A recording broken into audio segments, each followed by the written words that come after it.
Joe Tessitore alongside Robert Smith for ESPN Dallas.com. News coming out of Oklahoma that Sooners defensive tackle Stacey McGee was arrested on DUI and driving with a suspended license complaint. So now that jeopardizes his ability to play come the Cotton Bowl. We'll see how this shakes out and what Coach Bob Stoops will do. Also, Jalen Saunders, their fine playmaking wide receiver, recently in trouble as well, playing Texas A&M.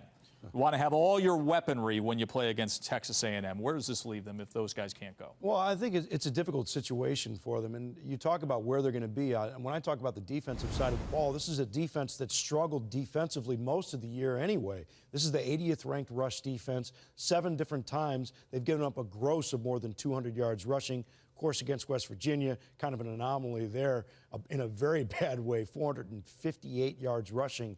They gave up against West Virginia, more than 300 yards of that to Tavon Austin.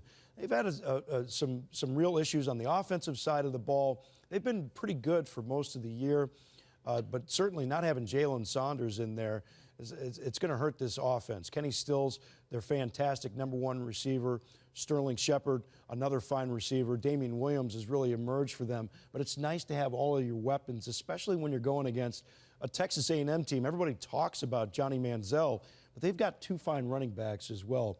Ben Molina, Christian Michael, 2 great tackles, the junior tackles, probably both of them going to enter the draft, both of them drafted in the first round. So it's a very powerful offensive attack, but it's an underrated defense as well. Demontre Moore, defensive end. Outstanding. A very disruptive player, going to be another first-day guy, certainly, in the NFL. So offensively and defensively, it's going to be a real challenge for Oklahoma. Yeah, it's a good-looking bowl game, the Cotton Bowl, Texas A&M and Oklahoma, but we will have continuing coverage and see if these players will be suspended. You can join us weekdays on ESPN at 3:30 for College Football Live for the latest on the Sooners.